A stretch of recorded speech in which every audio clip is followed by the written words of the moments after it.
But I think just on a personal level, like I don't know that I would buy something if it was from an AI.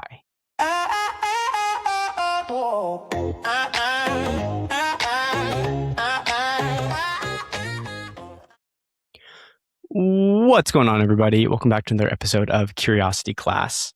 Today, I want to talk about skills in the age of AI. I think everybody is wondering and asking themselves what skills to focus on in the age of AI, and what do you learn? What do you let go by the wayside? For those of you who are my age and above, like what is the cursive of today, right? Like I don't know if kids learn cursive anymore, but like I remember learning cursive in third grade, and then I never use it except to sign my name. So I would call that kind of like this maybe a hot take, but a pretty useless skill. That being said, I'm really glad that I learned, how to do algebra, right? And then it's great to have a calculator because then you understand the fundamentals, and then you have this machine that helps you do it way faster, right? Same thing with spreadsheets. It's really helpful to have a spreadsheet to help you with basic math, and that way you can model out different equations that would otherwise take forever, right? So in the age of AI that can do things instantaneously, such as spreadsheets, for example, what are skills that are worth pursuing and worth learning? 5 years ago, you would have been pretty intelligent to say, if you don't know what to do, study computer science because you'll always have a job, right? Same thing with accounting, always have a job. Now it's a little bit less clear of, okay, is computer science, like as AI can do coding tasks better, what is the need for software engineers? I think you can make the argument either way of, you'll definitely need more of them, or you'll maybe need less of them.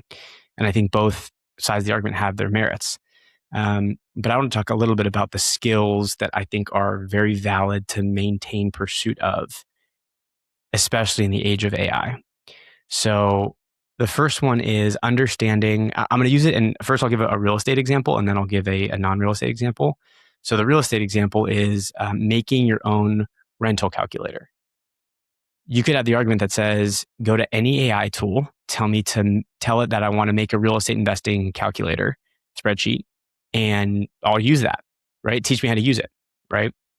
And that is valid. I would argue that it's still super critical to understand the components of what goes into that spreadsheet, because you're going to need to understand what can I tweak here and there to get different outcomes. And when you're looking at deals, you're going to want to understand, okay, if I can drop the purchase price this amount, how is that going to affect my mortgage payment? And in order to do that, you either need to it's probably a combination of the two. You need to both analyze a ton of deals, so you kind of start seeing patterns, you can get pattern recognition, and B, understand the levers that go into that spreadsheet so that you kind of get an intuitive sense, or you start to, after looking at enough deals, of, if I do A, then B follows, right? So that's an example of something that I think is so super valuable to learn how to do. You can definitely use AI to help you make the spreadsheet initially, but I think it's wise to understand the components and levers that go into making a real estate spreadsheet. Another one that I think is super undervalued, especially now, and I haven't heard so many people talk about this one, is people skills. I think in the age of AI, people are pretty not stoked, to say the least, to get like an AI sales call, right? And I think a lot of companies are not hiring or even firing their sales development reps, their SDRs. But I think just on a personal level, like I don't know that I would buy something if it was from an AI, right? And maybe that's naive because I spend a lot of money on services that I've never spoken to somebody. Like I spend money on Spotify and Monarch, right? And these are all subscriptions that I've never spoken to a Spotify sales rep.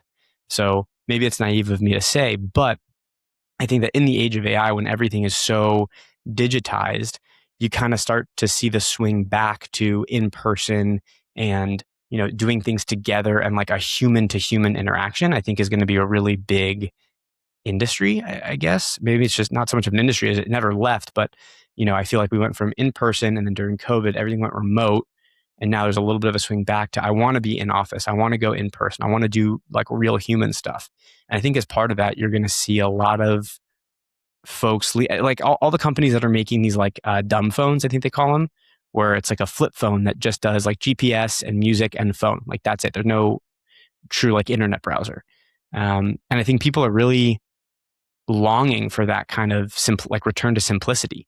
And so I think as you're thinking about skills to develop or work on in the age of AI, I think people skills are going to be in a very high demand. So those are a couple things. The third one's a little bit of a bonus that I think is a little counterintuitive is I did actually learn, or I took a coding class. I didn't learn how to code. I took a coding class to try to teach myself how to code a little bit. And I learned enough to realize that there is so much that I don't know or understand. But that being said, it was really fun to use my brain in that kind of way.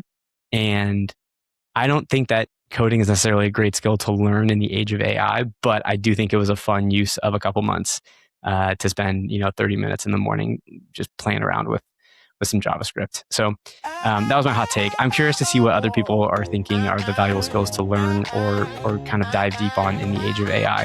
And so let me know, drop your comments in the comment feed below or shoot me a message saying what you think is the most valuable skill to learn in the age of AI. And I'll see y'all next week. Bye, everybody.